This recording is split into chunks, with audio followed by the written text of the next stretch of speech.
Bueno,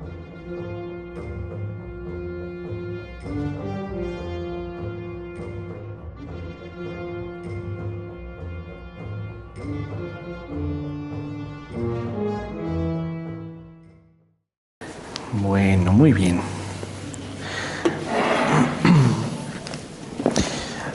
Bueno, pues muy buenas tardes. Me da mucho gusto estar aquí una vez más con ustedes. Qué bueno que pues están acompañándonos en este recorrido, este excurso, esta profundización sobre el pensador mexicano catalán Eduardo Nicol.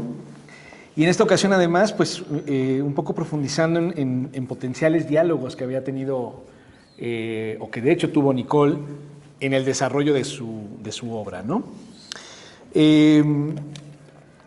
Me estaban mencionando un poquito antes del inicio de esta sesión, ¿no? Que han estado ya acercándose, digamos, a, por ejemplo, la noción misma de fenomenología, un poco de qué va esta corriente, este movimiento que fue tan relevante y de hecho sigue siendo bastante relevante a nivel global desde su fundador, que fue Edmund Husserl, ¿no?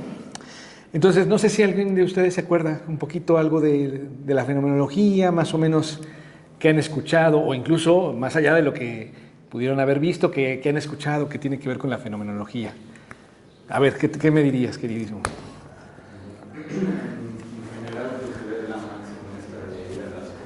Ir a las cosas mismas, ajá. O sea, de una u otra forma, pues,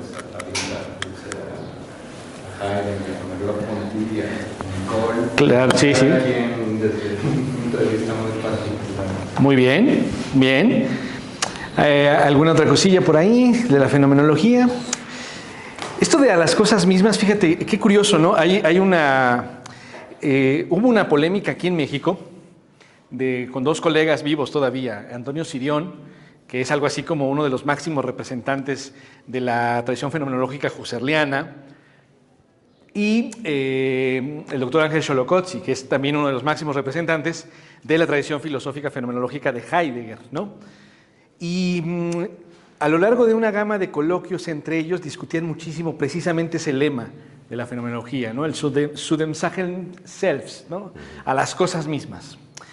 Y es curioso porque, claro, la frase misma nos podría invitar a una especie de reflexión sobre la característica o la dimensión ontológica de las cosas, pero también podríamos decir, y esa es, hasta donde recuerdo, parte de la postura que sostenía Cirión, podría también más bien considerarse como una suerte de motivo de carácter ético, es decir, una suerte como de principio de honestidad intelectual, o sea, no permitir que prejuicios o teorías previas determinen la manera en la cual aparecen las cosas, ¿no?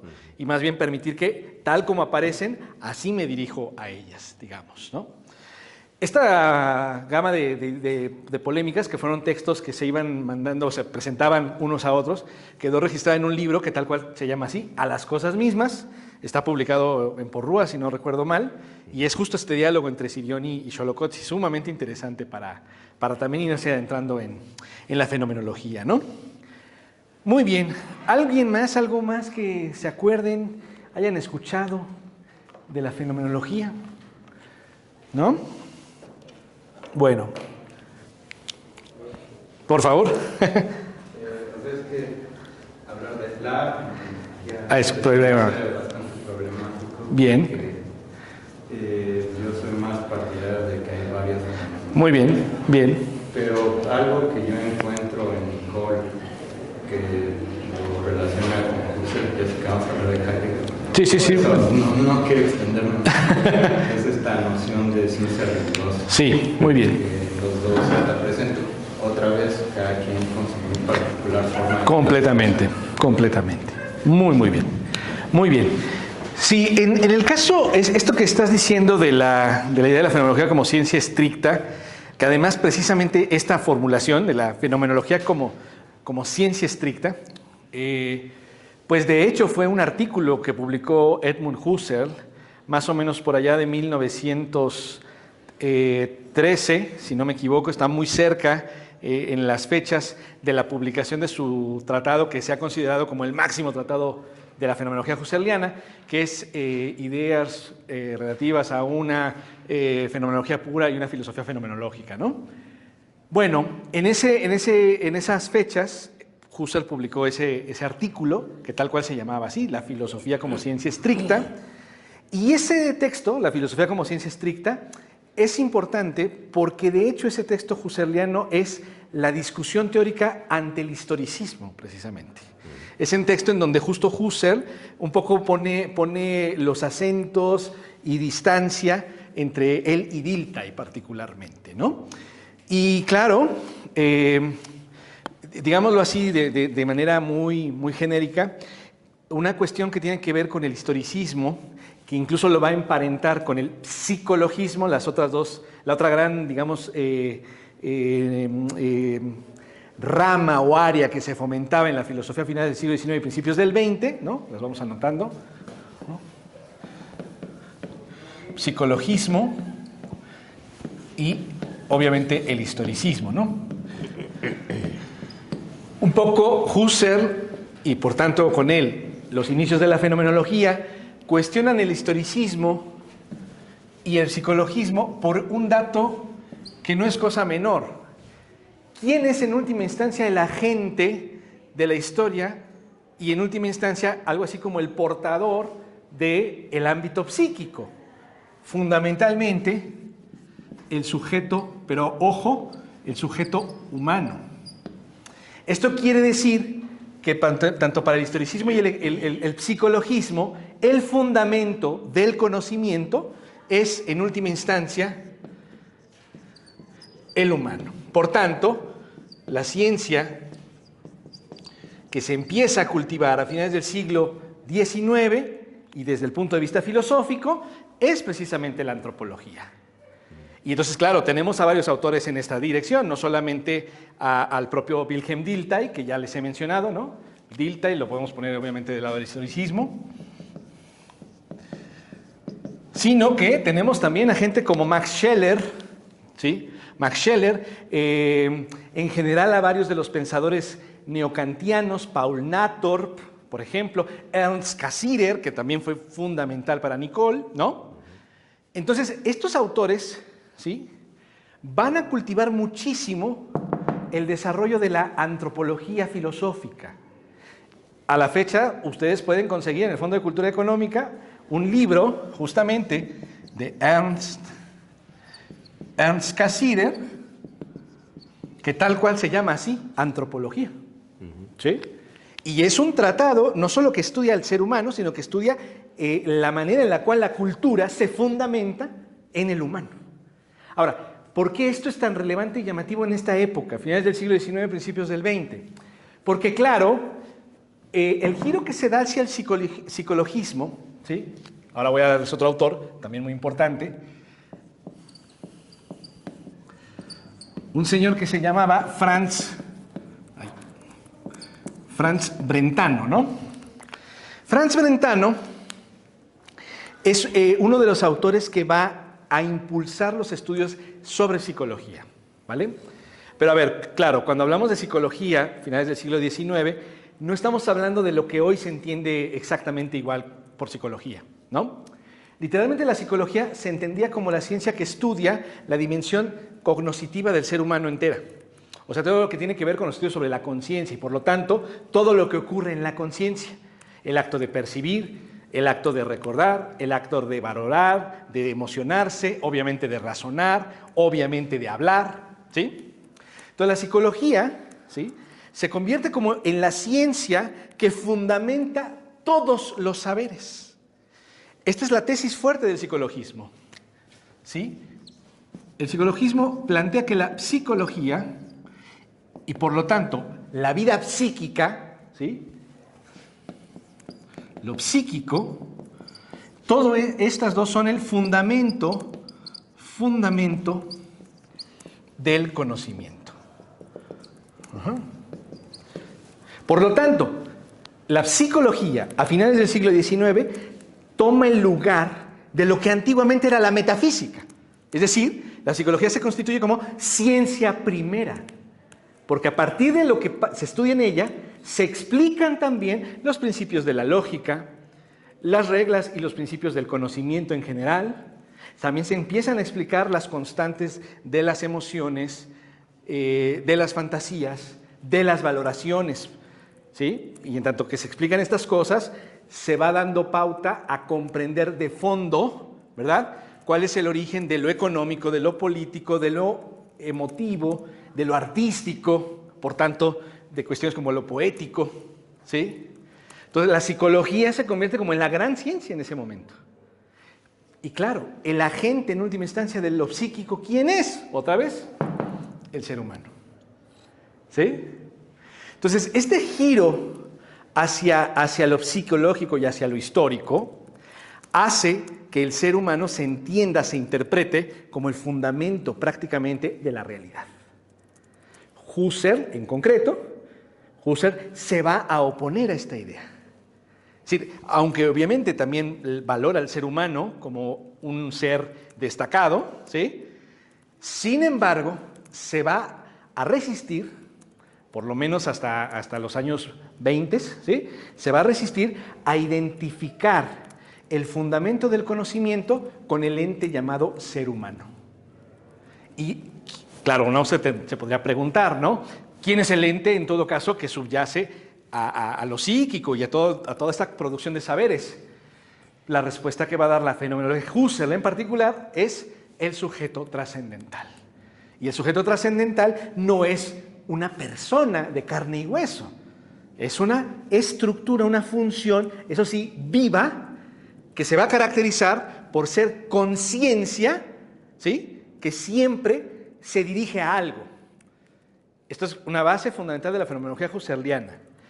Este asunto de que la conciencia, un yo, que no eres tú, ni yo en lo particular, ¿no?, sino cualquier yo, siempre tiene ante sí objetualidades.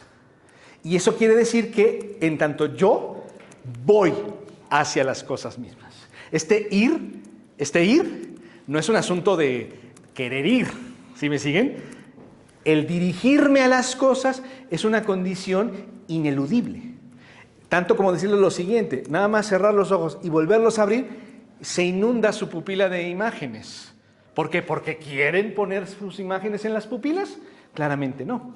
No se puede evitar dirigir, en el ejemplo que acabo de poner, la mirada a las cosas. Bueno, igualmente, no podemos evitar, piensa Husserl, porque tenemos esa estructura llamada subjetividad trascendental, no podemos evitar que un yo se dirija siempre a las cosas. Este acto de que el yo se dirige a las cosas se llama intencionalidad, que es el concepto, uno de los conceptos capitales de la fenomenología husserliana. ¿Va? Pero entonces, aquí la clave está en que la fenomenología husserliana lo que está tratando de hacer es cuestionar la centralidad de lo humano como fundamento ontológico de la realidad. Y por ello la fenomenología trascendental es justamente una toma de postura frente al psicologismo, al historicismo y en última instancia ante la antropología. Por eso Husserl entra en discusión con los neokantianos, que eran más proclives a irse hacia la antropología. ¿Vamos bien hasta aquí? ¿Sí? ¿No se me han mareado demasiado? Ok, vale. Perdón, es que estoy tomando café, entonces de pronto me vuelvo una metralleta de conceptos. Disculpen ustedes. Ok. Entonces, bien. Y fíjense ustedes un dato que desde ahora podemos ir notando para Nicole. Si bien es verdad, lo que decías es muy importante, ¿no? La fenomenología de Nicole efectivamente es un estilo particular que, aunque se inspira mucho de Husserl, también, claro que se inspira del neocantismo de la Universidad de Marburgo, en donde originalmente estaba precisamente Cassirer. ¿Y esto cómo se va a confirmar? En Nicole. Porque en Nicole es central el ser humano, el hombre, como le llama él, ¿no? Todavía en este momento, ¿no? Y claro, para Nicole la fenomenología literalmente va a coincidir con la antropología y con la ontología. ¿Ok?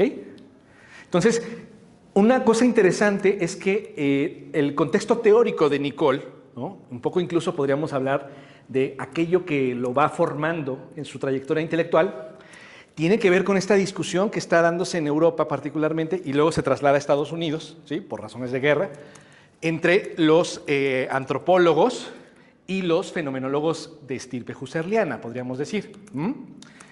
Y en esa tensión, Nicole parece ser una gran síntesis, precisamente, de la fenomenología, que lo que está buscando es el modo de comprender el saber y, en todo caso, el ser mismo de las cosas, pero, ¿sí?, eso sí, dándole su lugar fundamental al ser humano. ¿De acuerdo?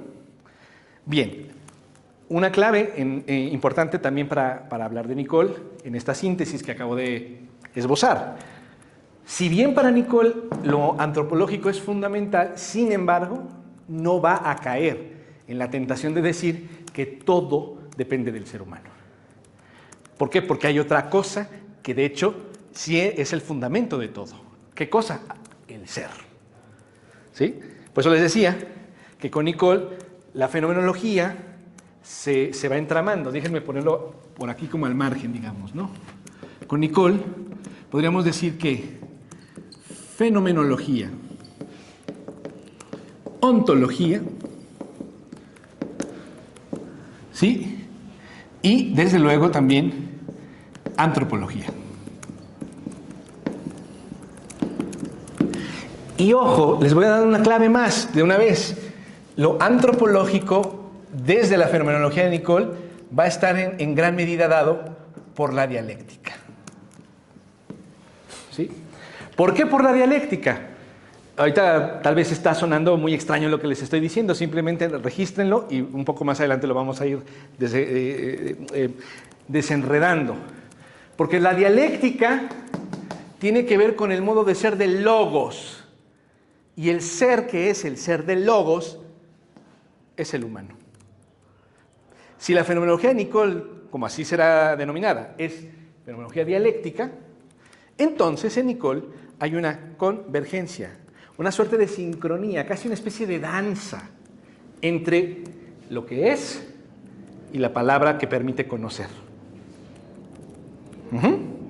Más o menos me van siguiendo en el esbozo. Va. Ok. Bueno. Esto es simplemente para agregar a lo que ya obviamente han revisado con mucho más detalle y rigor. Y entonces vamos a empezar a platicar un poco más a detalle de lo que podríamos considerar como los encuentros entre la fenomenología heideggeriana y Nicole, ¿vale? Bueno, no sé si hasta aquí tienen alguna pregunta con lo que acabo de plantear, mínimamente. ¿Vamos bien? Ok, va.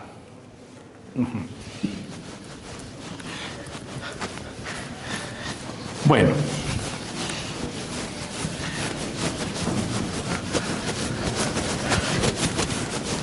Fíjense ustedes que esto lo voy a decir porque era una parte de nuestra vida diaria en los pasillos en esta universidad, ¿no? Que hubo personas que quizá por pues no leer con cierta detenimiento la obra de Nicole, llegaban a decir cosas tales como que la filosofía de Nicole era así como una especie de copia de Heidegger, ¿no? Una especie como de heideggerianismo casi en español y mexicano, mexicanizado, cosas por el estilo, ¿no? Y bueno,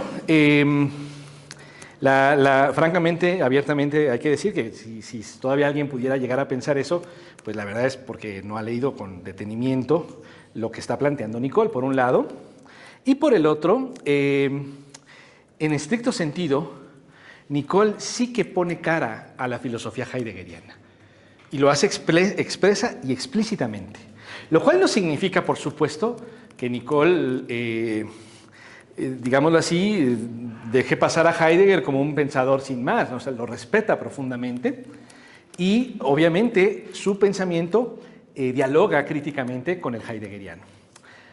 Ahora bien, hay que acotar algo más también.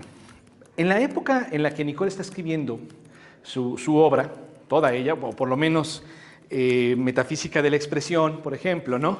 Que estamos hablando ya por el año 1947, más o menos, ¿sí?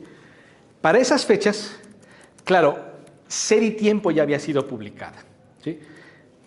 Y lo que ocurre muchas veces es que Ser y Tiempo llega a México, a veces de manera fragmentada, obviamente todavía no lograban una traducción completa, ¿no? Gauss traduce Ser y Tiempo algunos años después, ¿no?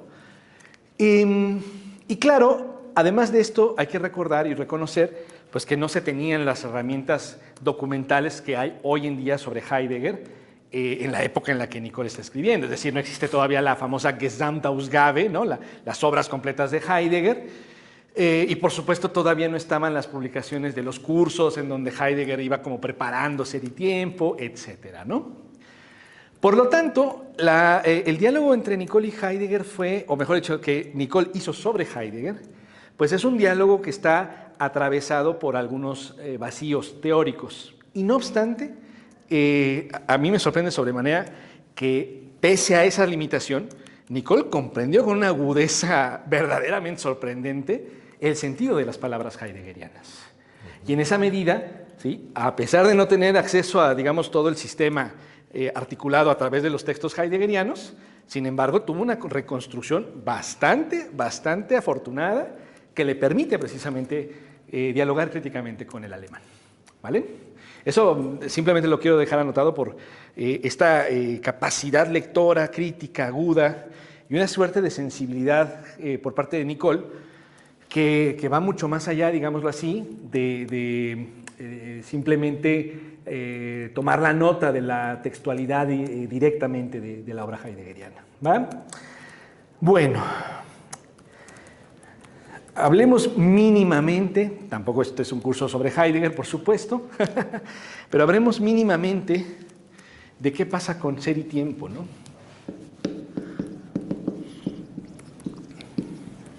Por cierto, también les recomiendo otro libro. Si tienen algún tipo de inquietud, por ejemplo, por revisar cómo va llegando Heidegger a México, o sea, la obra, quiero decir, ¿no? Obviamente. Está este libro buenísimo de Alberto Constante, que tal cual se llama Imposibles de la filosofía, ¿sí? La recepción heideggeriana en México, de Alberto Constante. Es una historia muy bien documentada de cómo se fue dando el proceso de enseñanza y de transmisión en México de la obra de Heidegger, ¿no? Una cosa que podríamos adelantar en ese tema es que a Heidegger se le conoce en México en diversos momentos y desde luego esto implica que se conoce con base en obras diferentes. Pero va a ser particularmente con los profesores del exilio español, con Gauss a la cabeza desde luego, y naturalmente con el propio Nicole, que Heidegger va a tener una presencia muy relevante en cuanto a la discusión filosófica del momento, de la época, pues, ¿no? Por ejemplo, una influencia interesante, importantísima, que registra el propio José Gauss en sus obras, pues es el hecho de que, por ejemplo, en la licenciatura en filosofía, quienes están en filosofía escolarizados lo saben, porque lo sufre uno en tercer y cuarto semestre, cuando vas a cursar la asignatura que se llama metafísica, tienes que elegir otra que se llama ontología. Y si te vas por metafísica, te tienes que ir todo metafísica y no puedes mezclarlas. Esa diferenciación fue una especie de consecuencia de la manera en la que Gauss se apropia de la filosofía de Heidegger y lo que para Gauss implicaba es que ontología tendría que ser lo que Heidegger inaugura y lo que puede ocurrir después de Heidegger, mientras que metafísica tendría que hablar de las concepciones tradicionales que se remontan a Parménides y de ahí hasta prácticamente el propio Heidegger, justamente, ¿no? Entonces, en teoría, quienes estudian metafísica se quedan con la tradición, mientras que ontología abre el sendero que Heidegger había inaugurado en Ser y Tiempo, precisamente, ¿no? Entonces, imagínense ustedes, o sea, esa repercusión tan concreta tiene que ver con la manera en la que se apropian estos autores del pensamiento del alemán, de Martin Heidegger, ¿no? Bien, ¿y de qué va Ser y Tiempo? ¿Alguien de ustedes de casualidad se ha acercado a esa obra? Y cuando digo acercado, no solo de proximidad, agarrar y leer. A ver, cuéntame un poco, ¿qué ¿Qué notas de que va la cosa? Es repelente al principio, ¿no? No, o sea, sobre todo tiene que ver con mi comentario anterior de que hablar de la fenomenología claro. es bastante complicado. Sí.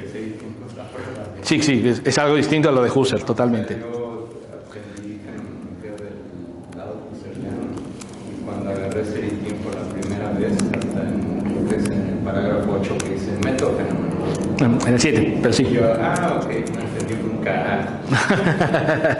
O sea, también tiene que ver, creo, con lo que mencionó el doctor Jiménez de la introducción de Gauss. Sí, claro que sí. Y ahí viene una pregunta mía sobre esto de Heidegger en México y en la facultad. Nicole, ¿qué material de Heidegger tenía acceso? ¿Y cuál era el que sí podía enseñar usaba? Porque no creo que sea el de Gauss. No, esta es una pregunta importante. No, Nicole, un poco igual que Gauss, el material en todo caso que tenía era Sein und Zeit, o sea, la versión en alemán, que sí tenía, ¿no? Actualmente en el Instituto de Investigaciones Filosóficas se resguarda todavía el ejemplar de Gauss, de Sein und Zeit, con la traducción a mano ahí en los márgenes, ¿no? Y de hecho, el que daba Heidegger, el que enseña Heidegger en la facultad en esos años es Gauss, precisamente. Por la misma época, la cátedra de Nicole estaba más bien enfocada a los filósofos griegos. Entonces, la filosofía heideggeriana se enseña fundamentalmente en las aulas de Gauss, pero desde luego que Nicole conoce y también tiene acceso pues, a esas obras que en realidad no estaban traducidas pues, todavía, ¿no? Y efectivamente, la traducción de Gauss, que bueno, también ha sido muy comentada, muy polémica, y sí que nos conecta también con el propio lenguaje de Heidegger en Ser y Tiempo, en su idioma original. A ver, algo interesante. En alemán, Sein und Zeit, ¿sí? Así escrito, esto me lo explicaron mis maestros de alemán cuando yo estaba intentando aprender hace una semana. No es cierto. Esa frase en estricto sentido parece estar incluso equivocada gramaticalmente. ¿Por qué?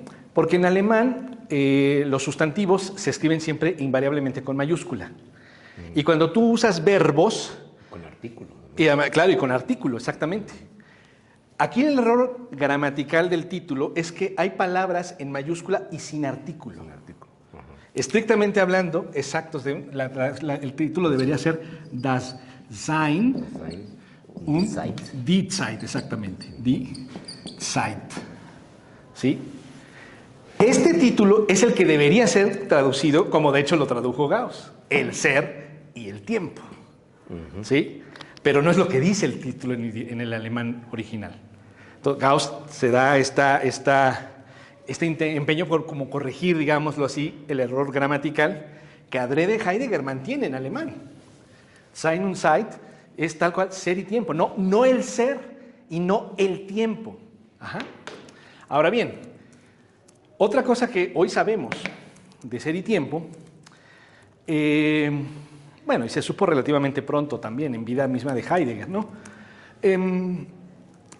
Hay un pequeño texto de Heidegger en donde él habla un poco de su recorrido intelectual, algo así como una especie de autobiografía intelectual, muy breve. Esto, si les interesa, está traducido al castellano, compendiando en un pequeño libro que se llama Tiempo y Ser, o sea, como el inverso de Ser y Tiempo, ¿no? En ese pequeño documento autobiográfico y curricular, ¿sí? Heidegger mismo admite y reconoce que Ser y Tiempo es una obra incompleta y que hasta abandona prácticamente. Hoy sabemos, incluso por la famosa Gesamtausgabe, las obras completas, que Ser y Tiempo se construyó también de una manera muy fragmentaria y bastante accidentalmente. Se publica Ser y Tiempo porque la circunstancia histórica concreta de Heidegger era que se le iba a asignar una plaza como profesor en Marburgo, precisamente, ¿sí? Nicolai Hartmann se había jubilado, entonces se queda la vacante y Husserl recomienda a Heidegger para que tome la plaza. Pero uno de los requisitos fundamentales para ello pues, era tener un libro publicado recientemente. Y entonces Heidegger, quiero decir, hace acopio de estos textos que estaban más o menos articulados en los parágrafos que conocemos hoy en día, y eso es lo que manda a la impresión. Eso ocurre un año 1926, hace 100 años literalmente. Se manda al Ministerio de Cultura y es rechazado en una primera ocasión. Heidegger tiene que reafinar el texto y finalmente logra publicarse en 1927. Por eso el año que entra va a ser el centenario de Ser y Tiempo de Heidegger, ¿no? La publicación original de Heidegger está dada además en el Anuario de Fenomenología que fundó precisamente Edmund Husserl. Esa es la primera versión de Ser y Tiempo. Y claro, nada más salir al público se vuelve una obra muy llamativa por el tipo de lenguaje, los conceptos manejados y, por supuesto, una clara distancia respecto de Husserl, efectivamente. ¿Sí? Ser y Tiempo es una obra en Heidegger, ¿no? Él lo dice prácticamente desde la introducción. Me voy a permitir leerles desde la traducción de Gauss, ¿no?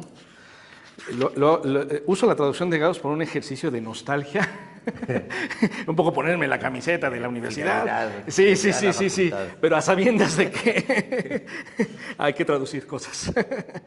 Fíjense, Heidegger empieza Ser y Tiempo con un epígrafe, que es una cita del diálogo platónico llamado El Sofista, ¿sí? Y entonces lo primero que cita Heidegger es lo siguiente, cito, y está hablando ahora Platón traducido por Heidegger. Pues evidentemente están hace ya mucho familiarizados con lo que quieren decir propiamente cuando usan la expresión ente, o ser, podríamos incluso decir en este momento. Mientras que nosotros creíamos antes comprenderla, mas ahora nos encontramos perplejos. ¿Sí? Cierra la cita Heidegger de Platón. Y continúa Heidegger. Tenemos hoy una respuesta a la pregunta por lo que queremos decir propiamente con la palabra ser. En manera alguna, dice Heidegger. Y así es cosa, pues, de hacer de nuevo la pregunta que interroga por el sentido del ser. ¿Seguimos entonces hoy siquiera perplejos por no comprender la expresión ser? En manera alguna. La mera verdad no. ¿Sí? Y continúa. Y así es cosa, pues, de empezar ante todo por volver a despertar la comprensión para el sentido de esta pregunta.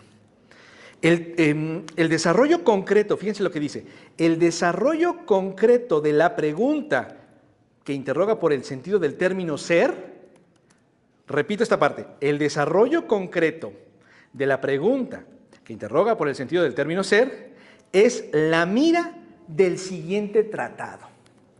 O sea, lo que aquí acaba de decir Heidegger es que el objetivo de Ser y Tiempo es hacer una pregunta. Vaya objetivo, ¿no? O sea, haces todo un tratado para poder formular una pregunta. Ese es el objetivo, dice Heidegger. Y continúa. La exégesis del tiempo, o sea, interpretar el concepto tiempo, dice Heidegger, como el horizonte posible de toda comprensión del ser, es su meta provisional. O sea, Heidegger aquí lo que está diciendo es que el objetivo de Ser y Tiempo es lograr hacer la pregunta que busca comprender qué es el ser, ¿vale? Lograr hacer esa pregunta es el objetivo de este libro. Y provisionalmente, dice Heidegger, a manera de hipótesis tentativa, hemos de pensar que el tiempo es aquello que nos permite justamente comprender al ser. Y quizá incluso pudiera ser que el tiempo logra empatarse con el ser. Esta es la conjetura inicial. Spoiler alert, no va a ser así, ¿sí? Pero así es como lo va planteando Heidegger, ¿vale? Entonces, concluye este pequeño epígrafe Heidegger diciendo lo siguiente: el poner la mira en semejante meta, o sea, en la meta de hacer la pregunta que interroga por el ser, y dice, las investigaciones inclusas en semejante propósito o requeridas por él, O sea, todo lo que conlleva para fundamentar cómo hacer la pregunta, todo eso, y el camino conducente a tal método, a tal meta, han menester de un esclarecimiento por vía de introducción.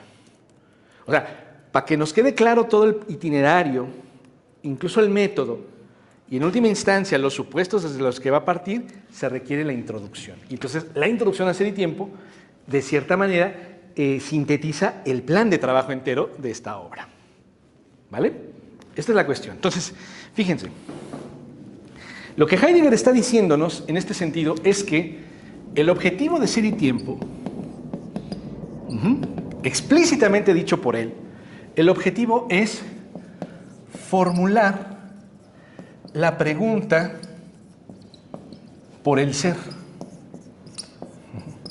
Dicho sea de paso, esta idea de que la pregunta que interroga por el sentido, esta frase de interroga por el sentido, esa se la pone Gauss a la traducción de Heidegger. En alemán, Heidegger lo único que plantea es formular la Seinsfrage, ¿no? Frage es pregunta y Seins es del ser, ¿no? O sea, Heidegger lo que busca es la pregunta del ser, o por el ser si quieren. Gauss en su traducción un poco lo que hace es como dar una frase elíptica para tratar de esclarecer lo que quiere decir Heidegger, ¿no? La pregunta que interroga por el sentido del ser. Pero en realidad Heidegger solo habla de hacer la pregunta por el ser, punto. ¿Vale? La Seinsfrage. Bueno, entonces, este es el objetivo de Ser y Tiempo, hacer la pregunta por el ser. A ver, queridas y queridos colegas, esto es una fórmula rara, como que el planteamiento es extraño, podríamos decir, ¿no?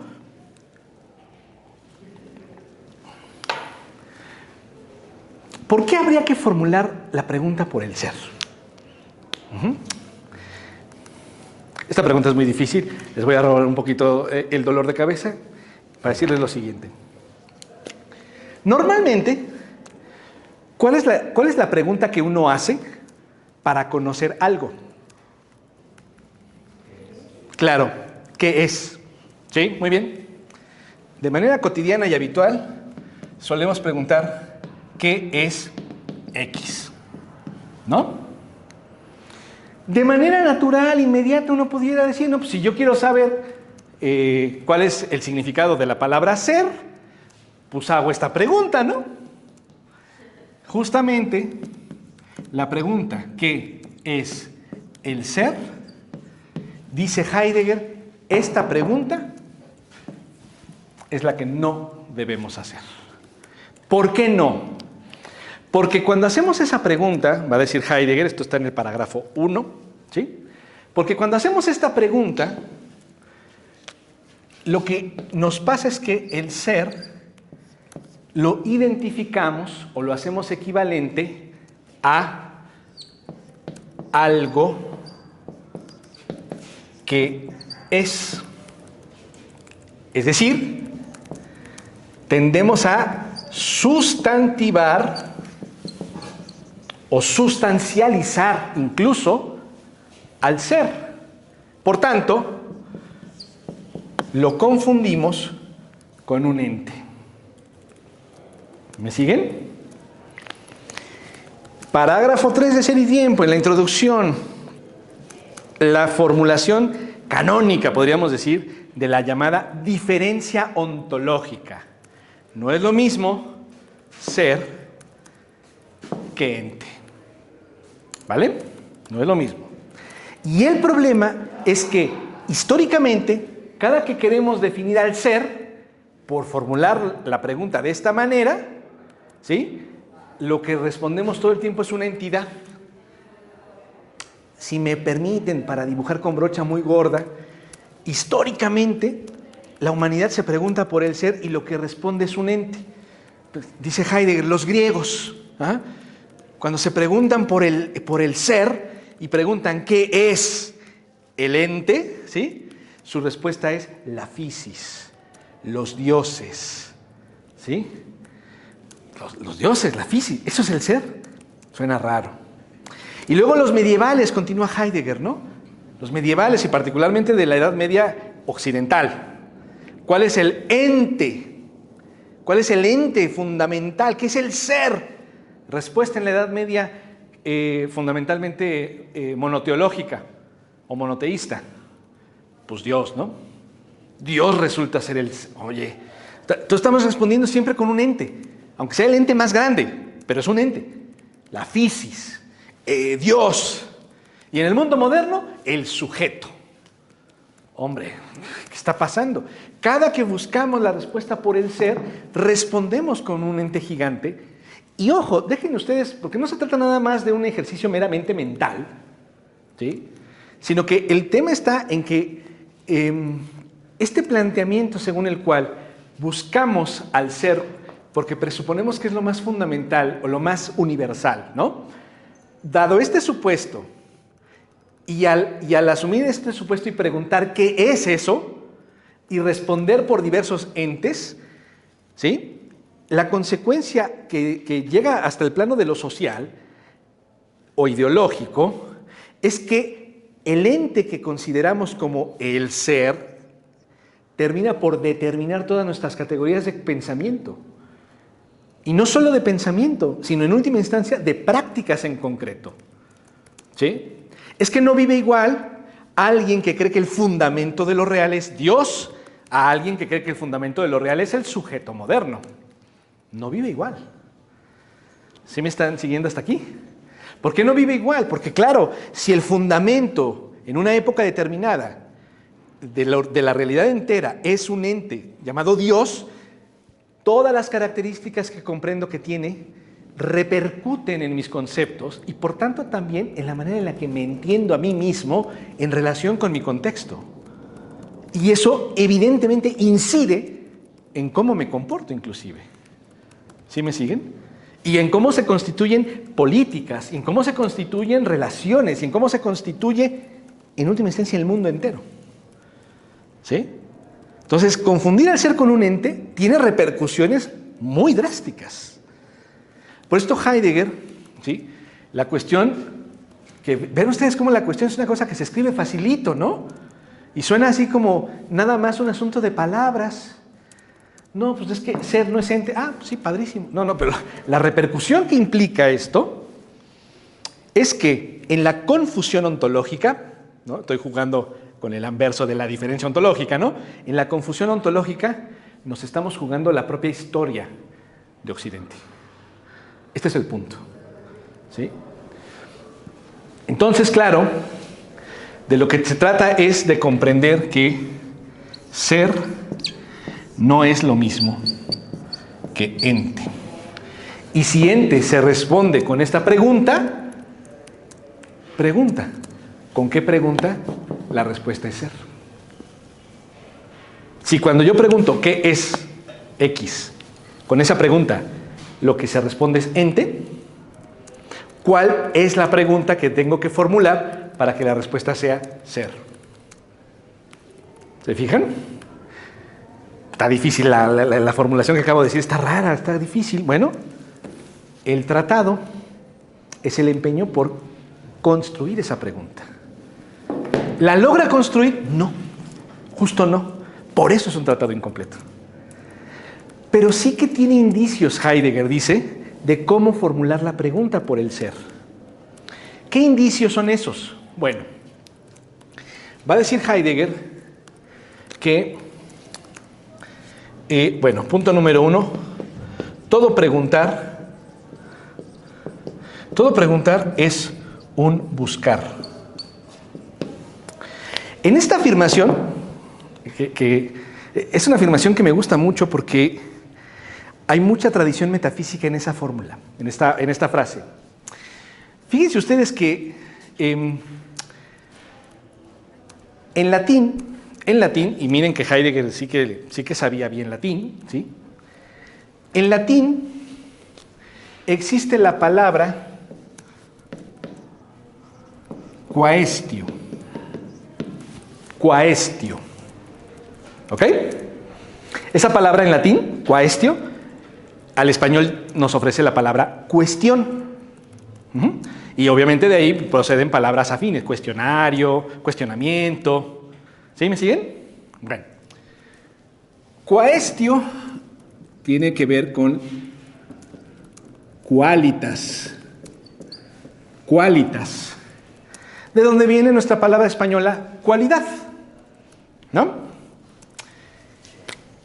Los medievales de la escolástica, más o menos de los siglos XII al XVII, después de Cristo evidentemente, ¿verdad?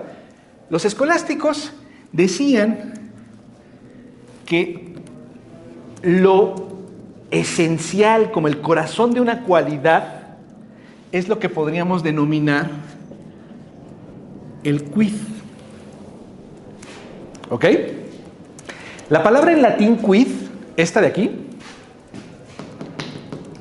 es la pregunta ¿qué? Con acento en español. Perdonen esta pequeña digresión etimológica, es simplemente para que vean por qué tiene que ver con el buscar. Miren, en latín, ahora me agarro esta palabra, se podía escribir esta frase y también se puede escribir esta frase. Quid est y quod est. Obviamente quod también está involucrado en el campo semántico de la cualidad y por lo mismo de lo que sería cuestión. ¿Ok? En latín, quod est significa literalmente lo que es. O mejor dicho, todavía más literal, que es.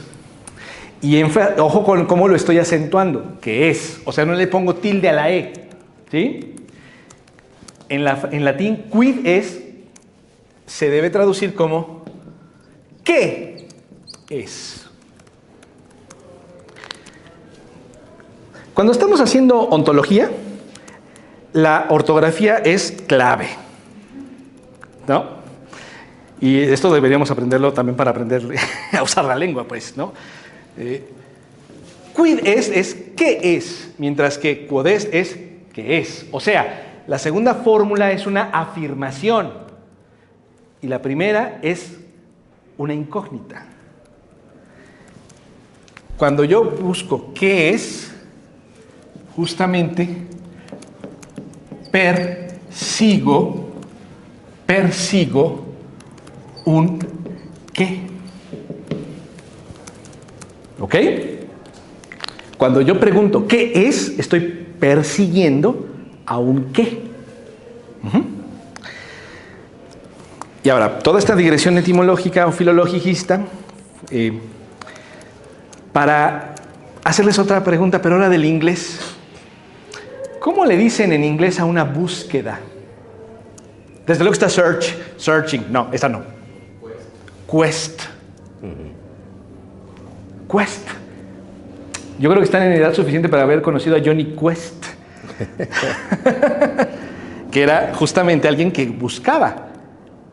¿Por qué? Porque una quest, y de hecho incluso en español todavía tiene este sentido, un cuestionario es una búsqueda. ¿De qué, colegas? ¿Qué buscas con un cuestionario? Aprendizaje, respuestas, soluciones. ¿Sí se ve? El quid, el quo, el quest es un buscar. ¿Se fijan? Todo lo que hay que aprender para entender esta frasecita de Heidegger. De hecho, se entiende de inmediato, desde luego, ¿no? Todo preguntar es un buscar, claro. Cada que preguntas, ¿qué buscas? Pues la respuesta, obvio. ¿Sí me siguen? ¿Pero por qué las buscas? Pues porque al preguntar estoy buscando algo. Este es el tema. Algo. Bien. ¿No los he mareado demasiado con todo este filologismo? ¿Vamos bien? Va.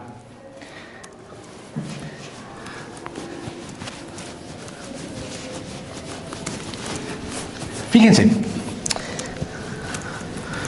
Hemos dicho, el ser no es un ente. Todo preguntar es un buscar.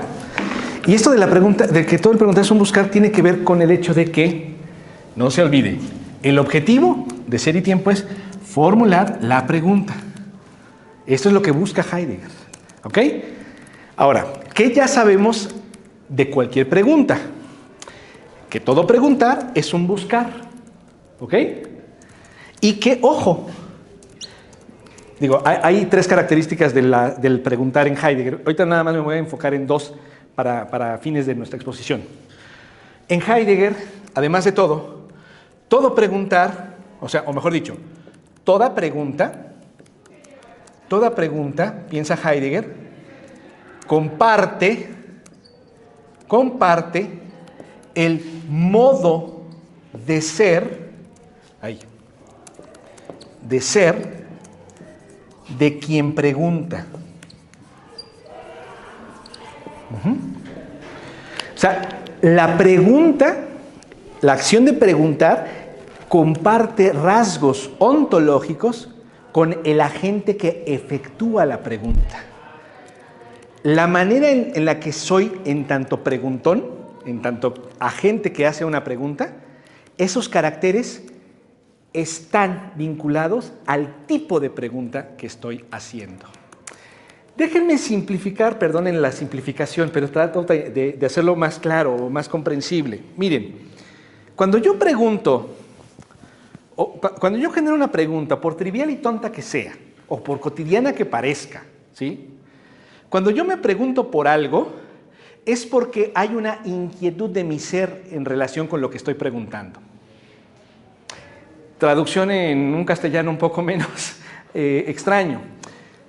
Si yo busco la ubicación de las llaves, la pregunta que hago no es ¿por qué son las llaves? ¿Qué pregunto? Si lo que busco es la ubicación de las llaves. ¿Dónde están las llaves? La pregunta anuncia no solo lo que busco, sino lo que me interesa en tanto sujeto que pregunta. ¿Sí me siguen? Vamos a llevarlo al terreno de la economía. Cuando el trabajador pregunta, oye, ¿y cuándo pagan? ¿Cuánto? ¿Y cuánto? Sí, mira, ya el cuánto como sea. Pero cuando preguntas el cuándo, te estás preguntando por la fecha, porque lo que te urge en ese momento es saber el momento. ¿Cuánto? Saber la cantidad, ¿se fijan? Es decir, la pregunta de alguna manera anuncia algo de quien está preguntando. ¿Sí me están siguiendo? Entonces la pregunta contiene caracteres del que pregunta. ¿Sí? Bien. Dice Heidegger,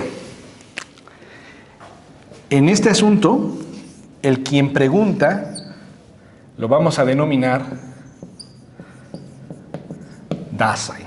Ser ahí traduce Gauss. Dasein. Muy bien. Por el momento no quisiera meterme tan a detalle en esclarecer por qué se llama Dasein y tal, pero lo que sí quiero anunciar es que justamente Dasein, ¿sí?, es prácticamente traducible de manera literal como existencia. Y aquí quiero aprovechar algo para decirles, a mí es una cosa que me sorprende mucho del alemán como idioma. El alemán es una lengua que evidentemente tiene muchas raíces de lenguas nórdicas, germánicas, ¿verdad? Pero también es una lengua, el alemán, el actual, el que se habla hasta hoy, y que ya se hablaba obviamente en tiempos de Heidegger, es una lengua que también tiene demasiadas influencias romanas, latinas. ¿Esto qué quiere decir? Que los alemanes tienen la posibilidad de declarar cosas con palabras cuyo origen es o germánico o latino. ¿De acuerdo? Bien, la expresión Dasein en alemán, que por cierto en el siglo XIX incluso se escribía con la Y, ¿no? Dasein, así. Esa palabra efectivamente está compuesta por un prefijo y el verbo ser. El prefijo da es una preposición locativa, ahí, ¿sí? Entonces, Dasein es literalmente lo que ahí es, lo que literalmente dice, ¿no? Y esa formulación en alemán, Dasein, básicamente se usa hasta hoy en el lenguaje cotidiano para señalar la presencia efectiva de una cosa. Como cuando nosotros en español decimos, oye, a ver, pásame el cargador ese que está ahí. Esa frase está ahí. Hagan de cuenta que eso es lo que quiere decir del lenguaje cotidiano y común la expresión Dasein, el estar ahí, punto, tener lugar y en ese sentido existir. ¿De acuerdo? Bien. Heidegger, jugando un poco con la etimología de Dasein y también con la etimología de la palabra Existenz, que en alemán se usa también, se puede decir Existenz en alemán, lo que va a plantear es precisamente que el Dasein es el ex, y aquí se regresa a la etimología en latín, sistentia. Existir, obviamente es una palabra en latín, como lo acabo de hacer, que está compuesta de un prefijo, ex, lo que está afuera, por eso tu ex está fuera de tu vida, ¿no? ¿Sí? Lo que está afuera, ¿verdad? Y el verbo latino sistere, que significa poner, colocar, ¿sí? Asentar, inclusive, sistere. Entonces yo con mi vaso y sistere sobre la mesa, lo puse. Ajá. Esta palabra sistere la encuentras en muchas otras palabras con otros prefijos. Consistir, consistere, poner con. ¿Qué más? Persistir, que está algo puesto y ahí sigue puesto. ¿Sí? Existir, lo que es puesto de manera manifiesta. ¿Sí me siguen? Yo puse el vaso, ahí lo ven todos, está manifiesto, existe. ¿Sí me siguen? Este juego le permite a Heidegger justamente plantear lo siguiente. El Dasein es un ente, es una entidad, es un ente, ojo, aquí es muy importante a través del cual el ser se da. El Dasein es una entidad por medio de la cual el ser adquiere lugar en el mundo. Ojo con lo que estoy diciendo. No quiero decir con esta frase que el Dasein produce, inventa, fabrica, genera al ser, sino que el Dasein es algo así como el canal a través del cual el ser acontece. ¿Por qué? No sabemos, pero el dato es que eso ocurre. Ahí donde hay un ente que podemos caracterizar como Dasein, ahí hay comprensión del ser. ¿Sí? Por eso el Dasein es la clave para ir ubicando al ser y por lo tanto ubicar cómo hacer la pregunta que interroga por el ser. ¿Me van siguiendo hasta aquí? Ahora bien, lo de existir. El Dasein no solamente es a través del cual el ser se da, sino que el Dasein es el ente, ¿sí?, que por estar como abierto, todo el tiempo se está proyectando, o sea, está como emanando, permítanme decirlo de esta manera, ¿sí? El Dasein es una entidad que no está cerrada, sino que está abierta. ¿Por qué? Porque siempre manifiesta, ¿sí? Entre otras cosas, lo que manifiesta, pues es el ser, justamente. Por eso, el Dasein, estrictamente hablando, con esta condición filológica, porque Heidegger un poco fuerza, hay que reconocer, lo que diría es que el único ente que, dadas estas explicaciones, existe es el Dasein. El único ente que existe, o sea, que está abierto y asienta al ser, es el Dasein. Y esto, claro, a todos los académicos, colegas de Heidegger, paró de pestañas, bueno. Nicolai Hartmann dicen que se burlaban muchísimo. A ver, entonces, el perro no existe. Claro, ¿no? Dada esta explicación, pues no. No existe. Puede uno entender perfectamente a Hartmann y a todos los demás. ¿Qué? ¿De qué habla usted, profesor Heidegger? ¿Cómo que no existe el portafolio, el libro, el plumón? ¿No? ¿Cómo que no existe? Pues no, porque no se da a través de ellos la comprensión del ser. ¿Sí me siguen? Es este anclaje del ente llamado Dasein con el ser, ese anclaje es lo que torna exclusivo al Dasein como único ente que existe. Y todo lo demás, ya después en otras obras Heidegger dirá, los otros entes no existen, sino que subsisten, ya está, subsisten. Y ya de esa manera resuelve las críticas que, bueno, en parte resuelven, tampoco es que lo haya resuelto realmente, resuelve las críticas que de manera muy cotidiana y de sentido común le harían a Heidegger. No sé si estoy medianamente siendo claro con lo que planteo con esto de el existir, el Dasein, ¿sí? ¿Más o menos? Bueno, si el Dasein es el ente que pregunta por el ser, y si hemos dicho que la pregunta algunos rasgos tiene que compartir con el ente que pregunta, entonces tenemos que comprender cuáles son los caracteres o los rasgos de este ente llamado Dasein. ¿Sí? Para poder comprender los rasgos de este ente que se llama Dasein, Heidegger dice, bueno, ya hemos mencionado que el Dasein es el único ser que existe. Entonces, ahora lo que tenemos que hacer es buscar cuáles son los rasgos del ente que existe. Y para hacer esa investigación, Heidegger postula la analítica de la existencia. Y aquí estoy escribiendo existencia con XS adrede, no es una falta de ortografía. ¿Sí? Por eso, lo que sigue y el gran núcleo de Ser y Tiempo es el análisis existencial, o sea, el análisis de este ente que llamamos existencia, para poder comprenderlo y de esa manera comprender cómo formular la pregunta por el ser. Y dentro de esta analítica de la existencia es en donde van a aparecer lo que Gauss tradujo como existenciarios, ¿sí? El comprender, el hablar, el ser en el mundo, que se reduce a ser con, ¿sí? El comprender tiene que ver también con la traducción del otro gran traductor, que fue Rivera.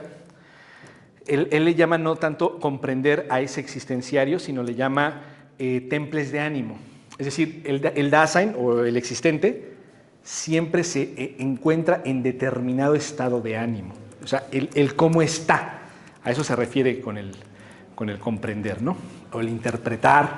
Todas estas palabras, estos términos son esos rasgos generales del ente llamado existencia o Dasein. Y por ello en la comprensión de esto, pues se va agotando prácticamente todo el Tratado de Ser y Tiempo. ¿De acuerdo? Muy bien. ¿Y la fenomenología? ¿No? Alguien me podría preguntar esto en este momento. Y si no viniera preparado, diría, ah, caray, sí es cierto, ¿verdad? Teníamos que hablar de eso. ¿Dónde quedó la fenomenología en todo esto? Porque todo esto suena a un tratado ontológico en el mejor de los casos, ¿no? Que el ser, que la existencia, perfecto. ¿Y la fenomenología dónde quedó? ¿Dónde quedó las cosas mismas? ¿Dónde quedó la conciencia de Husserl? Ah, caray. Alguien podría preguntarse eso, ¿no? Con total justicia. Muy bien. Bueno, antes de responder, ¿alguien tiene todavía alguna duda con este planteamiento genérico? ¿No? Va. Bueno. Dejo el objetivo todavía de Ser y Tiempo.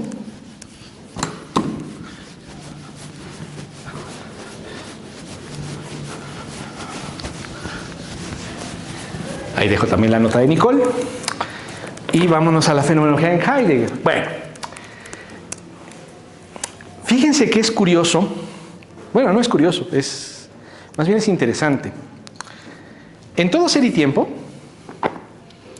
el único lugar en donde habla de fenomenología es en la introducción y señaladamente el famoso parágrafo 7. El parágrafo 7. El séptimo parágrafo de Ser y Tiempo. Más adelante, por ahí el parágrafo 32, usa la palabra fenomenología y ya. Pero, propiamente hablando, decir algo como de esclarecimiento del concepto de fenomenología, solamente el parágrafo 7. Heidegger, lo primero que va a plantear es que no debemos olvidar el sentido originario, hoy diríamos etimológico o filológico, de la palabra fenomenología, ¿no? En algunas otras ocasiones me he dado a la tarea de rastrear históricamente desde dónde se ubica la palabra fenomenología. No los quiero aburrir con eso, pero básicamente la palabra fenomenología se empieza a utilizar en tratados filosóficos aproximadamente en el siglo XVI y naturalmente que con diferentes significados, ¿no?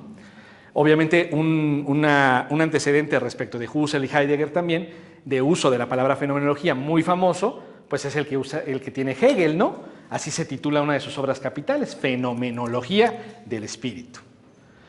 Pero ahí fenomenología todavía no significa, en efecto, lo que Heidegger y Husserl antes que él tratan de dar a entender, ¿sí?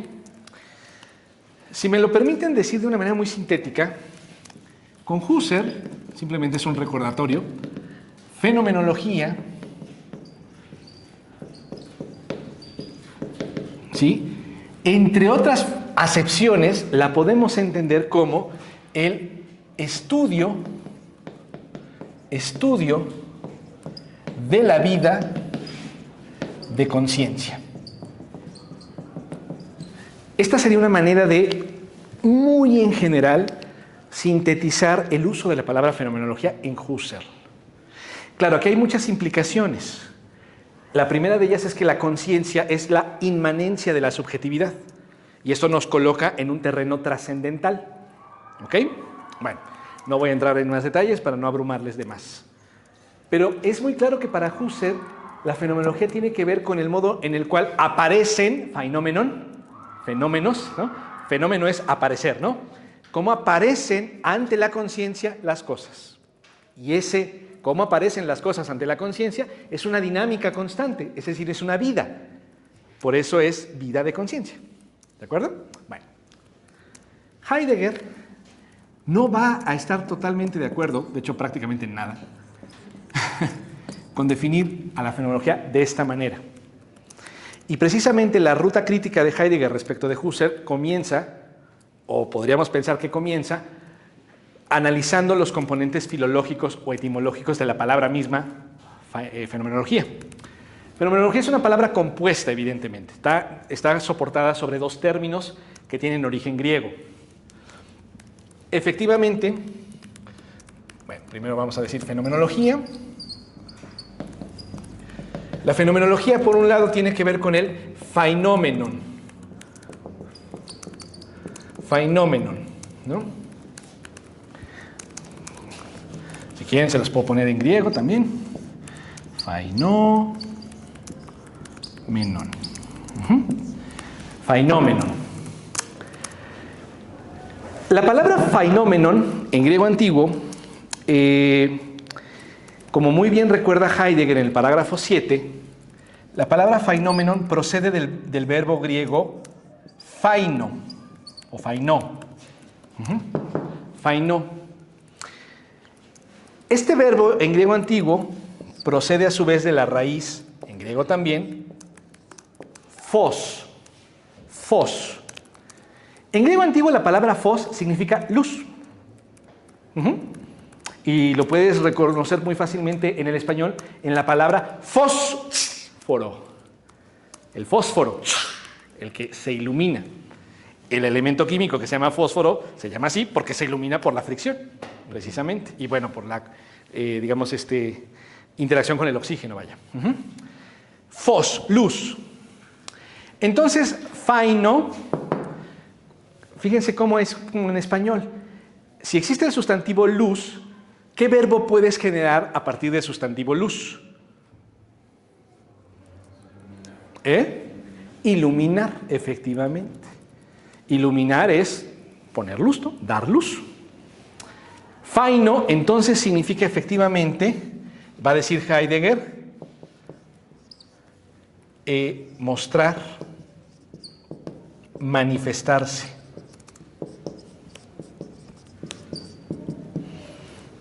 Tal cual va a decir inclusive, sacar a la luz. ¿Sí? ¿Ok? Va. Por otro lado, la palabra pues contiene obviamente el famosísimo término tan carísimo para la filosofía occidental, logos, ¿no? El logos. Y aquí Heidegger es interesante porque cualquier estudioso de filología o de letras clásicas aquí en nuestra facultad te va a decir de una manera muy contundente, y tienen razón, en realidad tienen razón, que logos se traduce por palabra y por capacidad racional. Logos es razón y palabra. Punto. ¿Sí? O sea, la palabra logos tiene que ver con esta habilidad o esta facultad humana, fundamentalmente humana, de sintetizar cosas a través del uso simbólico llamado lenguaje, palabra. ¿Sí?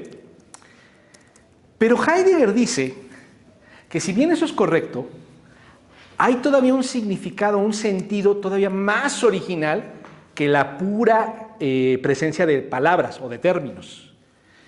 Dice Heidegger que el logos es fundamentalmente habla. Aquí sí tengo que reconocer que la traducción de Gauss me parece más afortunada que la de Rivera. ¿Sí? No es que sea mala la de Rivera, pero me parece más afortunada. Rivera traduce la expresión de Heidegger como decir. Ajá. En alemán, lo que aparece es das Rede. Este verbo en alemán, das Rede, ¿sí?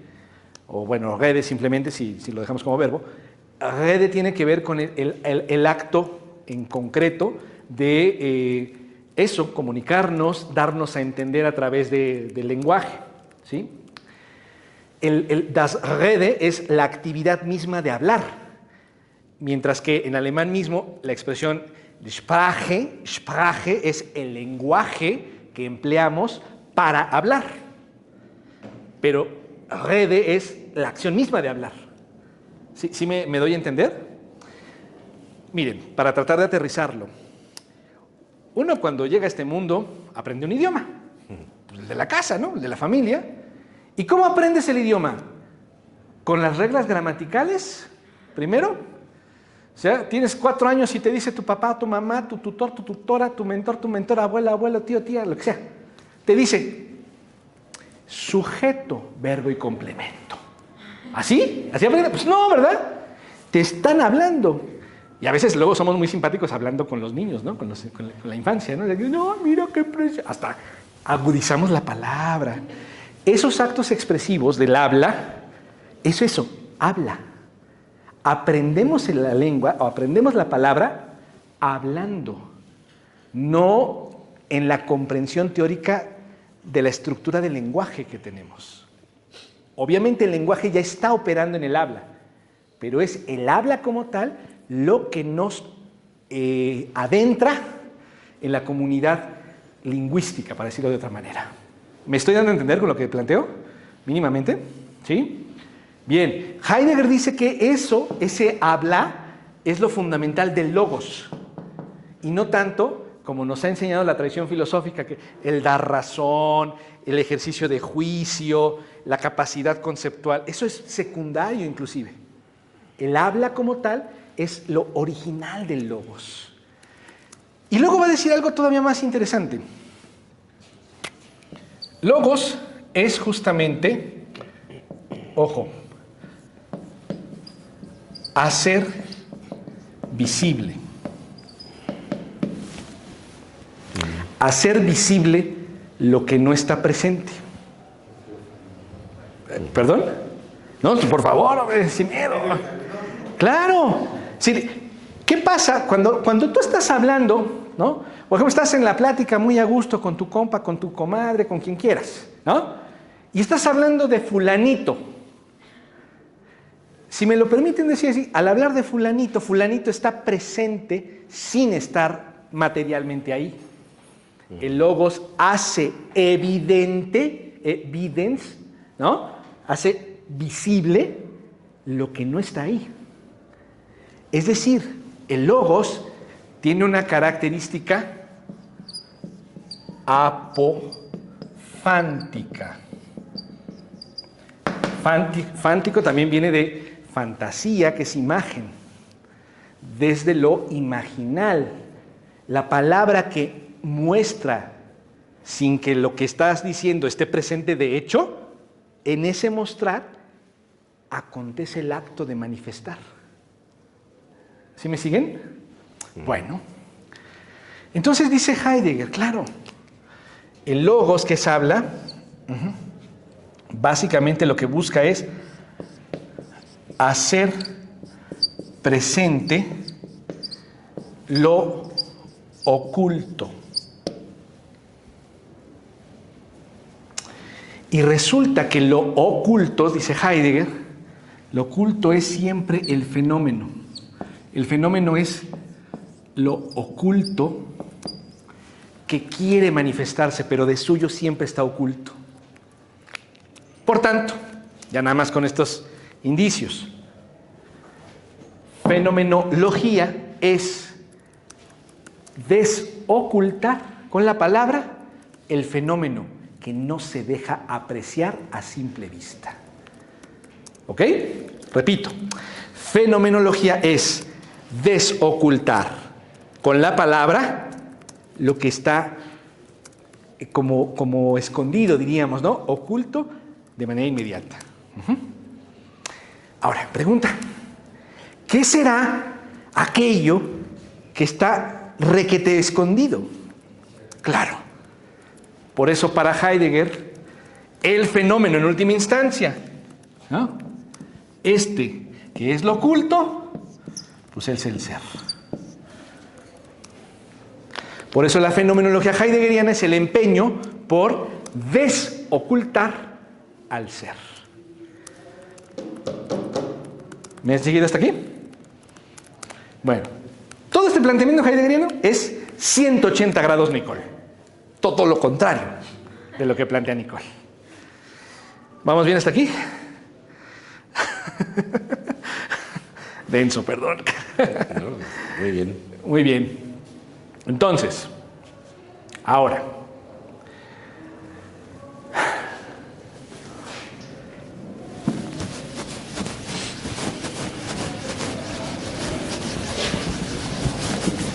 esto era Heidegger. ¿Qué pasa con Nicole? Y de hecho, Nicole cuestiona y muy fuertemente ese parágrafo 7 de Ser y Tiempo. Nicole, ante este planteamiento heideggeriano, ¿sí?, va a considerar que en efecto, un poco por eso dejé aquí el acordeón, ¿verdad? La fenomenología también es ontología, dice Nicole, y esta es una idea con la que Heidegger está de acuerdo. O sea, fíjense, si el fenómeno a desocultar es el ser, ¿sí?, y la fenomenología permite ese desocultamiento, entonces la fenomenología tiene como tema central al ser. Y la ciencia que desde muy antiguo se dedicaba al estudio del ser era la ontología. Por tanto, la fenomenología es ontología. Eso es Heidegger, ¿vale? ¿Sí me siguieron hasta aquí? Fenomenología es desocultar al ser. El tratamiento que busca entender el ser es la ontología, entonces fenomenología es ontología. Ok. Nicole va a coincidir en el planteamiento inicial.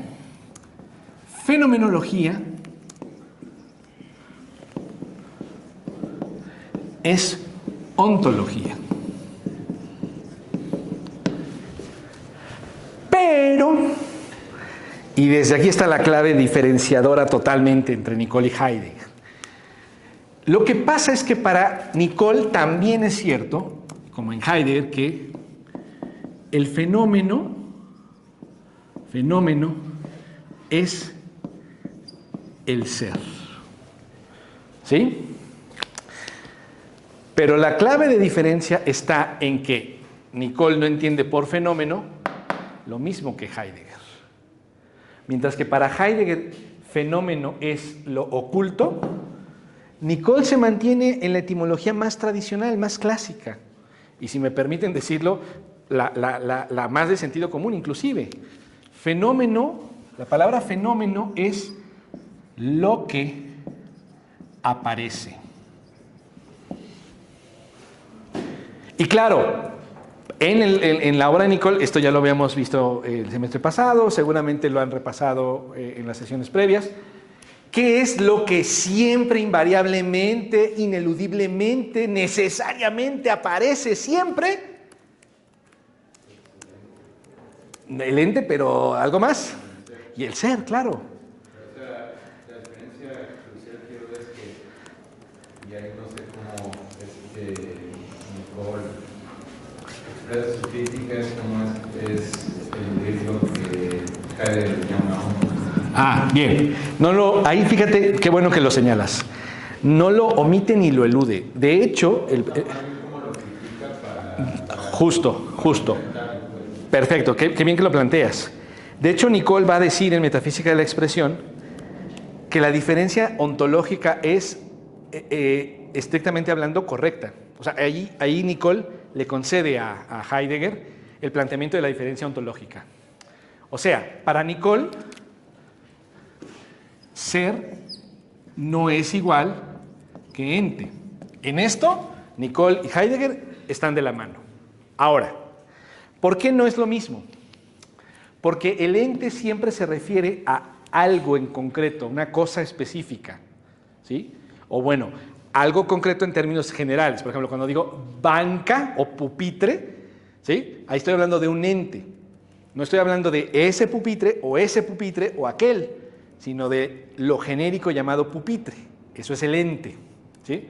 Pero claramente pupitre, pues no es árbol, no es cámara, no es Carlos, no es Pilar, no es Jorge, no es facultad, ¿no? O sea, el ente siempre se refiere a algo, ojo aquí, que está ejerciendo la acción de ser.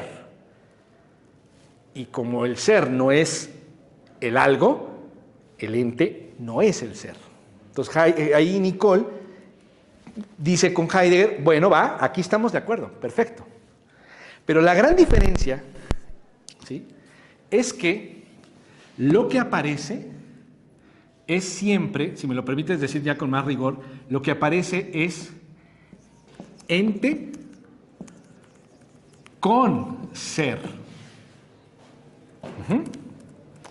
Y el asunto estriba en que no importa el ente del que hables, ya de suyo y de inmediato te anuncia al ser. Por tanto, el ser es lo constante, continua, inevitable, ineludible y necesariamente manifiesto, fenómeno. ¿Sí? No puede darse un ente que no tenga ser. ¿Y esto cómo lo comprobamos? Bueno, hasta el lenguaje nos ayuda bastante en este sentido. No me importa de lo que hables, lo digo en buena lid, lo que sea que digas, lo primero que ya sé es que es. Punto. Que tiene presencia. Acuérdense otra vez de esto lo veíamos en las sesiones anteriores en el semestre pasado, simplemente es un recordatorio. Obviamente, que algo sea no quiere decir que existe en sentido material, etc. Ser no es idéntico a existir materialmente, pero lo implica. ¿De acuerdo? Por eso es que perfectamente puede puede ser Santa Claus, aunque no exista. Perdón, no quiero romper sueños de nadie. Si no sabían, hay que tener la charla pronto con los papás, por favor. El ser es el fenómeno que siempre está presente. Y eso es lo que implica la famosa sentencia, o una de las tantas fórmulas de Nicole. Hay ser.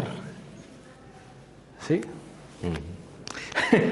De hecho, hay un apartado en Metafísica de la Expresión en donde el propio Nicole llega a decir que le sorprende cómo Heidegger, diciendo lo mismo, la frase hay ser, sin embargo, discrepa completamente. Y esta es una forma interesante de traducción. Miren, en alemán se puede decir la frase hay ser con esta fórmula. Es gibt sein. Gibt es el verbo, viene de geben, que significa regalar, donar, y en ese sentido tener o haber. Esta frase en alemán, tal cual la podemos traducir en español como hay ser. ¿Sí? Esta frase es la que dice Nicole, que Heidegger declara en Ser y Tiempo, y que le sorprende que a pesar de que Heidegger diga hay ser, conciba que no es fenómeno, en el sentido de lo aparente siempre. ¿Ok? Bueno. Pero resulta que esta frase en alemán también la podemos traducir de otra manera.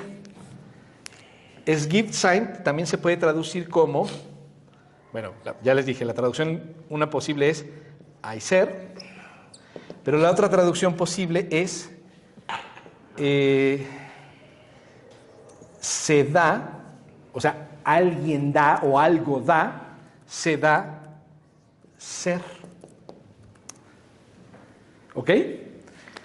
Y Heidegger está pensando el asunto en el segundo sentido. El ser como que tiene lugar. ¿Cómo que tiene lugar? Claro, acuérdense lo que decíamos hace rato, ¿no? El Dasein, ya borré el Dasein, pero ahí estaba, ¿no? El Dasein es el a través del cual el ser se da. Es gibt sein, durch Dasein, podríamos decir, ¿no? El ser se da a través del Dasein. Entonces, no es que Heidegger haya creído que hay ser, sino que cree que el ser es algo que se dona a través de un ente particular. Y Nicole afirma más bien que el ser no es algo que sucede a través de una entidad concreta o particular, sino que el ser siempre está dado ahí. Y va a decir incluso Nicole, el verdadero Dasein no es el humano frente a Heidegger, es el ser en tanto tal. ¿Por qué? Porque siempre hay ser, el ser siempre está ahí, Dasein. ¿Sí? Entonces Nicole rechaza categóricamente reducir al ser humano a Dasein. Y más bien dice, no, el que es Dasein es el ser mismo, no el humano. ¿Por qué? Porque el ser siempre está ahí. Comprobación, la banca es, el piso es, Carlos es, todo es. El ser siempre está ahí. ¿Dónde? Donde sea. ¿Me siguen? Entonces, ahí están las grandes distinciones. Nicole va a pensar,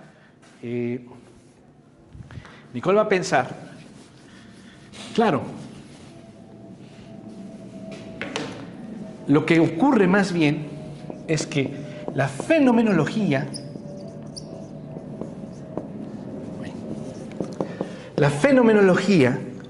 él también va a recuperar la etimología de las dos palabras que constituyen este término, pero para Nicole, fenómeno,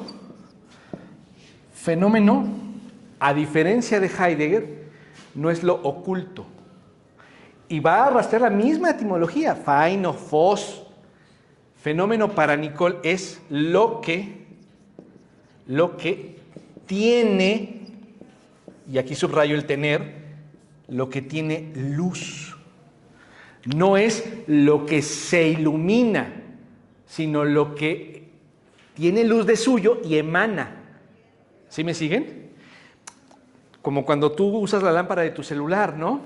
Cuando tú apuntas con tu lamparita hacia el piso se ilumina.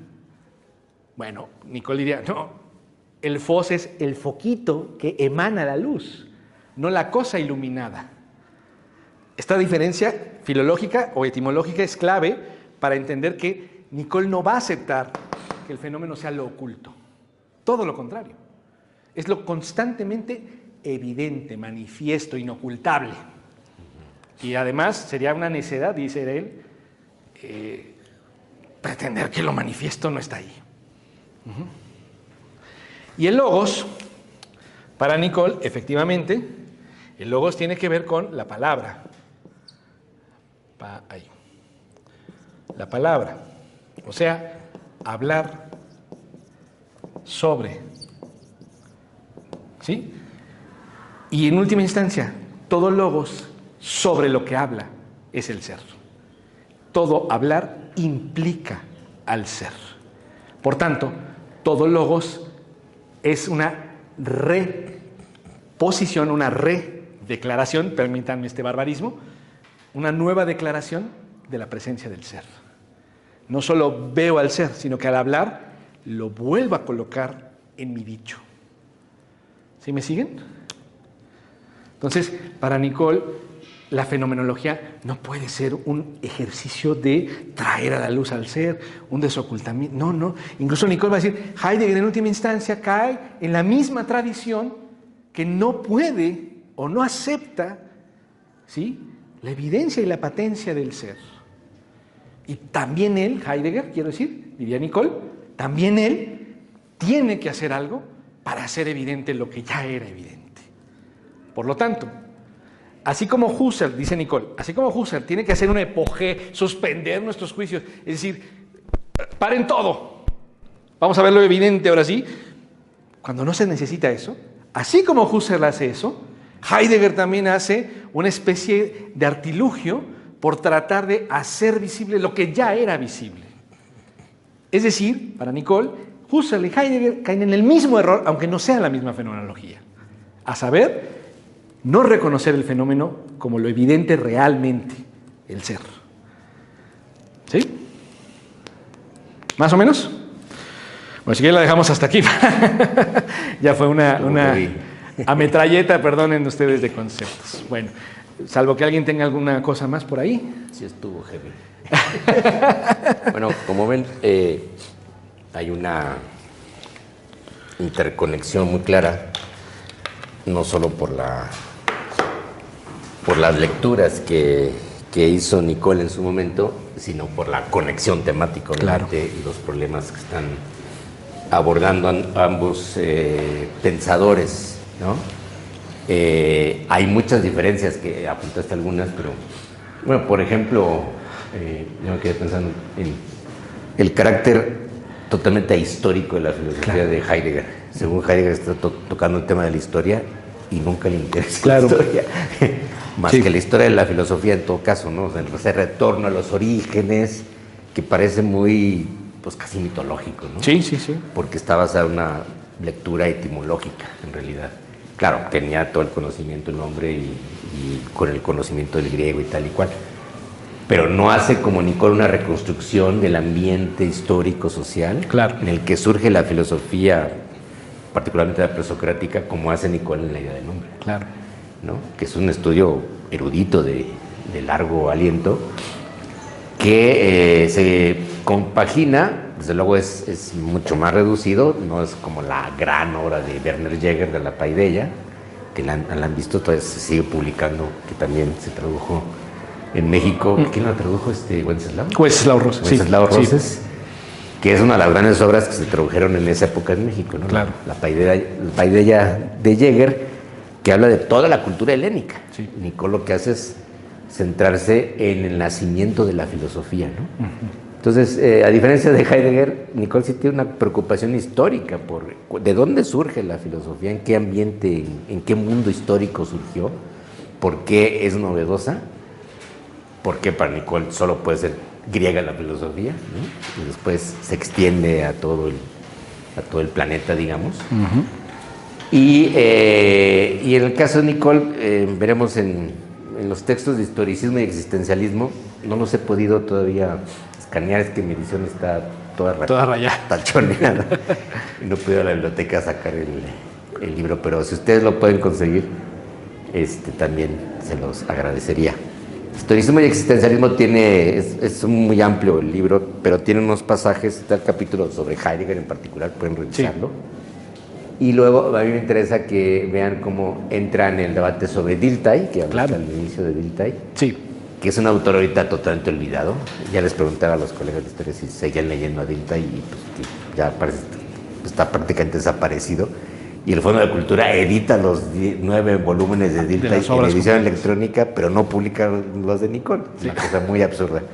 Publica todo Cassirer, que ya nadie lee a Cassirer, bueno, un gran autor. Sí, sí. La filosofía de las formas simbólicas, que Nicole leyó, pero nadie lo lee y no publica a Nicole. Entonces, a ver si algún día la facultad puede reeditar los libros de Nicole. Estamos intentando, pero hay un problema de pérdida de los derechos. No sabemos quién se los quedó y todo. Y, en fin, bueno, es una cuestión práctica, pero que sí tiene que ver con la filosofía, porque hablabas de los libros y cómo se editan y cómo se hacen. La filosofía acaba siendo afectada por esas circunstancias vitales, ¿no? Eso. Y pues en los libros no podemos avanzar. Bueno, Todavía tenemos ejemplares en las bibliotecas y hay en las librerías de segunda mano, siempre por ahí, ejemplares perdidos de Nicole. Yo acabo de conseguir uno de la primera edición de la psicología de la situación. Ah, sí, yo lo vi, estaba por ahí. Ah, fuiste tú. Fui a nuestro librero de cabecera. Es una edición muy bonita, del año 41. Sí. ¿El historicismo y existencialismo se encuentran en una biblioteca? Sí, las bibliotecas están. Sí están. Leanlo, es interesante porque ahí pueden ver el Nicole exégeta de otras obras. Son capítulos cortos. El libro es grande porque viene desde Vico, Sí, como desde el Renacimiento hasta la modernidad Sí. contemporánea, digamos. Hay una parte sobre Leibniz, pero a mí me interesa que veamos Dilthey y lo que dice Ortega y Gasset, Claro. porque su confrontación con Ortega define mucho. De hecho, ayer estaba un colega en otra sesión, un seminario, que ha trabajado la historia de la filosofía española Ah, muy bien. desde el 19.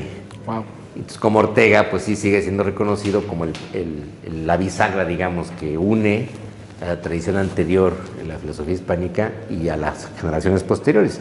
Y todos los exiliados que llegaron a México, todos habían tenido la impronta de Ortega, incluyendo a Nicole, que siempre intentó rebelarse. Sí. Y más bien hay un verdadero pleito filosófico y más que filosófico entre Nicole y Gauss, porque Gauss era el heredero directo de la obra de Ortega y defendía a capa y espada, Sí.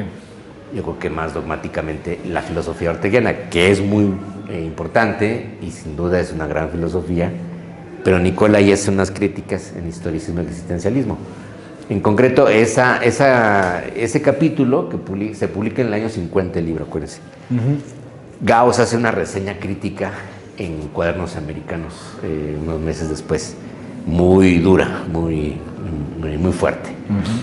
Y Nicole pues reacciona con una respuesta que se va a publicar en el libro La vocación humana en el 53, que es una respuesta muy larga y que se va por otros lados, tratando de defender su punto de vista sobre la historicidad. Lo importante es el concepto de historicidad, porque Ortega para Nicole es un historicista en el peor sentido de la palabra, que en esa época no era malo, pero hoy ya queda circunscrito con una visión, digamos, más relativista, subjetivista de la historia, que Ortega a veces defendía. Pero Nicole no hace justicia, bueno, porque tampoco estaban en ese momento disponibles los textos del último Ortega. Sí cita Historia como Sistema, que es un texto de última época, Sí. que es importante, pero no creo que haya leído bien al último Ortega, que es el más filosófico, el más asentado y el que ahorita se estudia mejor, ¿no? Entonces, así como no puedo leer todo lo demás de Heidegger, claro.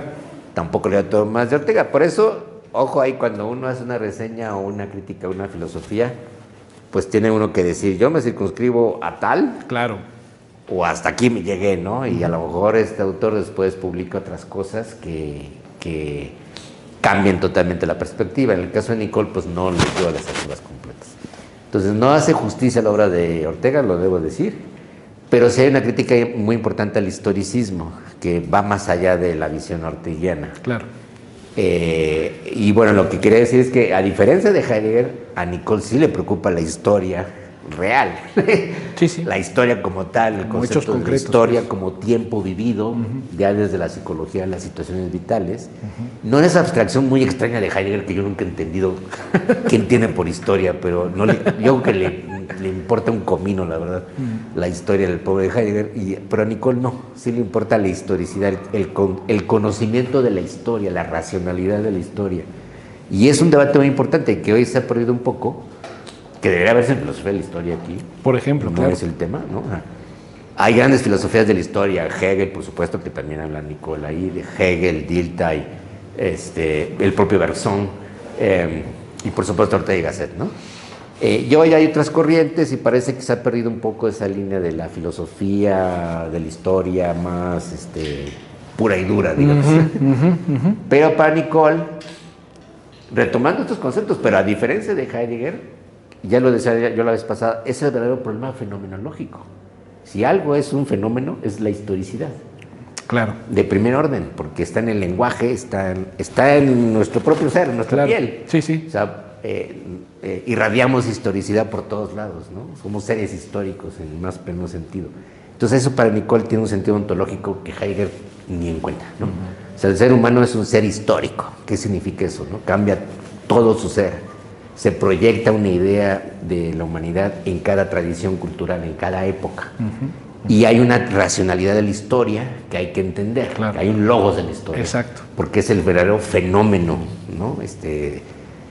Primario, yo diría, incluso. No lo dice así, pero se puede colegir ello, ¿no? La historicidad es lo primero que aparece. Cuando vemos a cualquier persona, lo primero que denota ya su vestimenta, su expresión. Claro, que trae su historia a cuestas, digamos. Eso es, lo trae a flor de piel. La Ándale. historia está a la vista, podríamos decir Sí, colegialmente, la Sí, historia sí. está a la vista. Cosa que a Heidegger, les digo, no, eso no es un tema para él importante, ¿no? En realidad. Sí, sí. Entonces, su comprensión de la historia... Sí, porque además, tiempo, perdón que te interrumpa ahí, es que justo en Heidegger la historia pues es del Dasein. Entonces, es esa estructura que ya es de suyo abstracta, digamos. exactamente. Pues, claro, por ahí nos vamos a quién sabe dónde vaya, ¿no?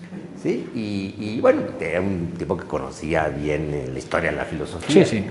Aunque saben que siempre es una cosa muy curiosa, la tesis de habilitación de Heidegger fue sobre un texto que se atribuía al Meister Eckhart, ¿no? Ajá. Y después se descubrió que era falso. Entonces, Sí, de sí. hecho, su doctorado debía haber sido anulado. Detalles. Pero así pasan las cosas, ¿no? Después se descubrió, digo, la disquisición interesante, pero no era una obra auténtica del autor que él creía.